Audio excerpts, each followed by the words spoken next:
G'day guys, Steve Morgan from Fishing Monthly Magazine's down here on an absolutely cracking day out of Sorrento on Port Phillip Bay, and I'm with Peter Smith. Peter's the owner of this fantastic Whittley. It's an SL22, and Peter, this is the first Whittley you've owned, but it's a great opportunity to come out and maybe go through the boat and see why a Whittley owner does what they do on this boat. So give me a little bit of a history. This is your first Whittley. What did you come out of? So first Whittley, but had been in ski boats, when I was young, and then more recently in partnership with a brother-in-law, but rarely used it. In the bay, flat hull just wasn't friendly out here. Wife wasn't keen on it, so hardly ever used it. You say now they're in the SL22 though, you're sort of addicted to it and you get out a lot more. Get out a lot more. So, it was an interesting progression of deciding actually to buy this boat. Caroline was keen on a boat that wasn't just a fishing machine. She wanted a bit of comfort, the ability for us to sleep up front. These seats in particular were important to her. She didn't want our friends being sort of stuck down the stern, next to the motor, separated from us. This allows us to motor along, have our friends sitting here, continue to chat.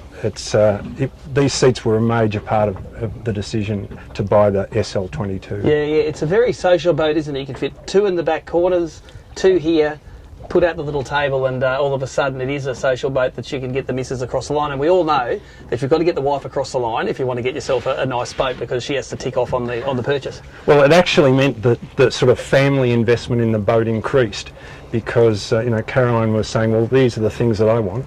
And I had not necessarily a completely separate list, but it was different. So we just decided, well, let's not compromise on either list. Let's get something that matches 100%. That does it all. I notice it's a beautiful boat. It's got an inboard, it's got the Volvo, and it's a 240 horsepower, whereas a 200 is probably normal for this boat. Why the larger engine?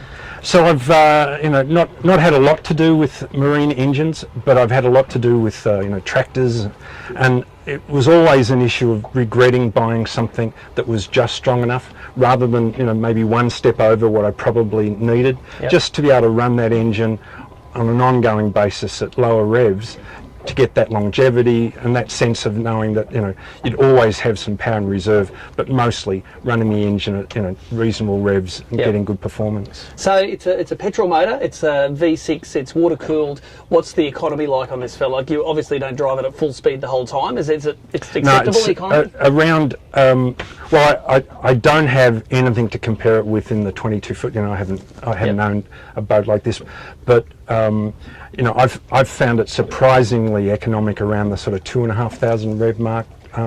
We can happily go 20, 25 knots. It's very comfortable at that level.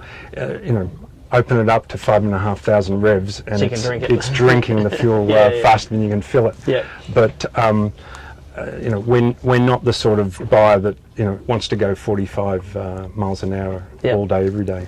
And there's a lot of prop on this boat. It's got the duo prop set up, the counter-rotating props. How do you find the torque with those props? It gets it out of the hull quickly, doesn't it? It's unbelievable how fast it gets up on the plane. And I also enjoy not having that prop walk issue to deal with. It's very true. We've just spent a month at the Melbourne Marina, so every day we were coming into berth, lots of wind, not too much current, but certainly lots of wind pushing the boat around, and it's a dream to manoeuvre. So lots of control. When you want it to stop, it pulls up. It pulls up. Look, tell us about some of the options that you've put on this boat.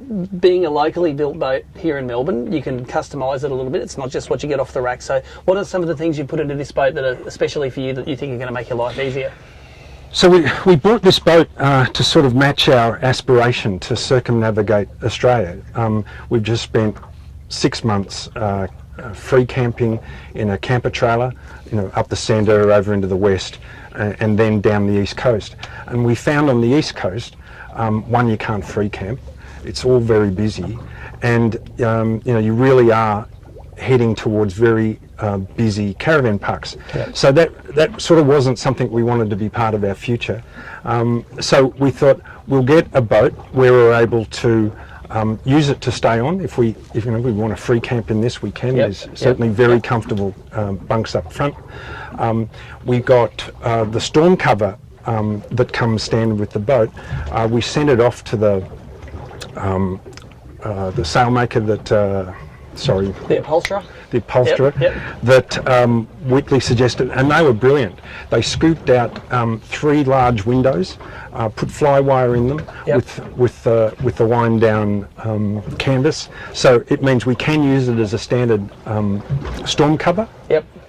And we can deploy it from within the boat. So we can actually set it up if we anchor, which we've done, put it up, wind the curtains up, and enjoy this area as part of our sort of onboard camping experience. It's like an outdoor living area on a boat, and it's free from mosquitoes. And it's free from mosquitoes. So that was very important for Caroline. We didn't want to be stuck down in the cabin. We did get as an option the cover there, which is both a full and a fly wire cover.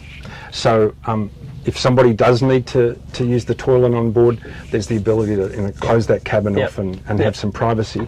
But also just to have the fly wire down, getting some nice ventilation through, and stay on board. And we've done that a few times. It's fantastic. That's great. Now I notice there's a few fishing rod holders on board here. You're a keen fisherman, and you've obviously got it set up to do a bit of fishing. So we both wanted to be able to experience all that the Australian coastline's got to offer. We've experienced fishing on the islands up in the Cape.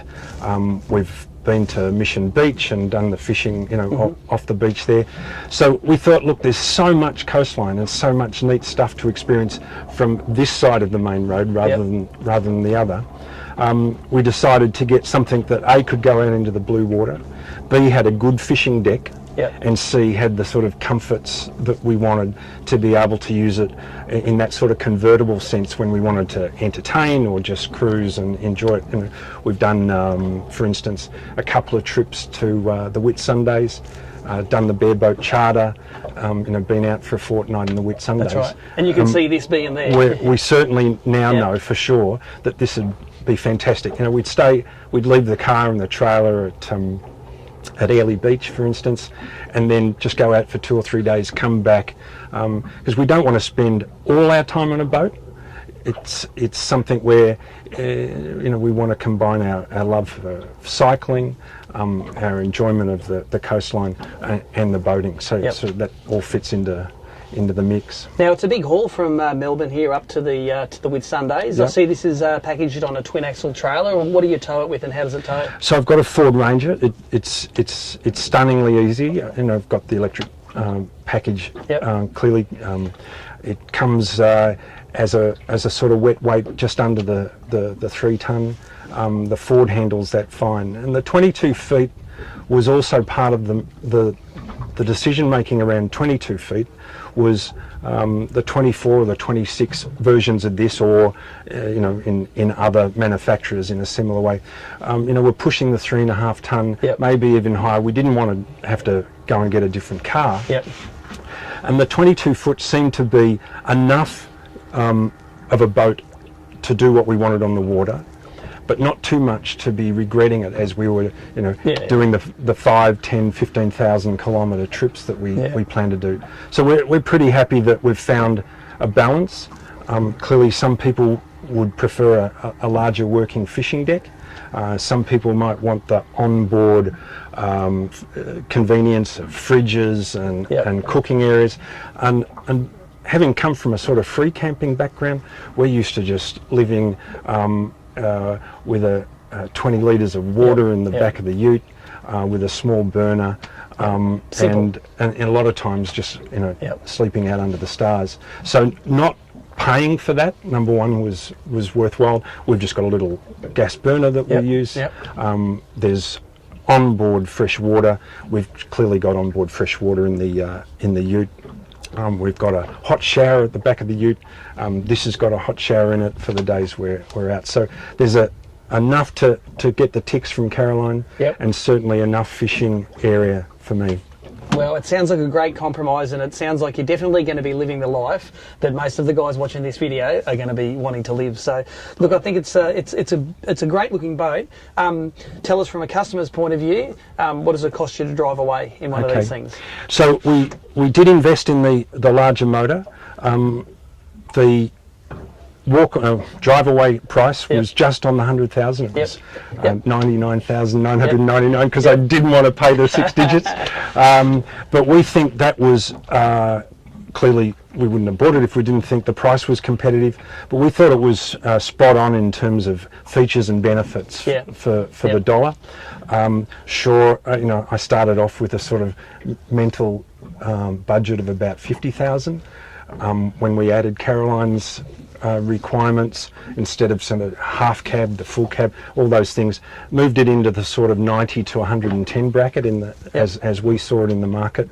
I'm not sure I would have paid a significant amount more to buy a locally produced product, but it really was a sweet extra tick to buy something manufactured in Australia.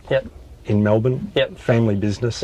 I've run my own business and appreciate what it takes to stay in business and produce good quality.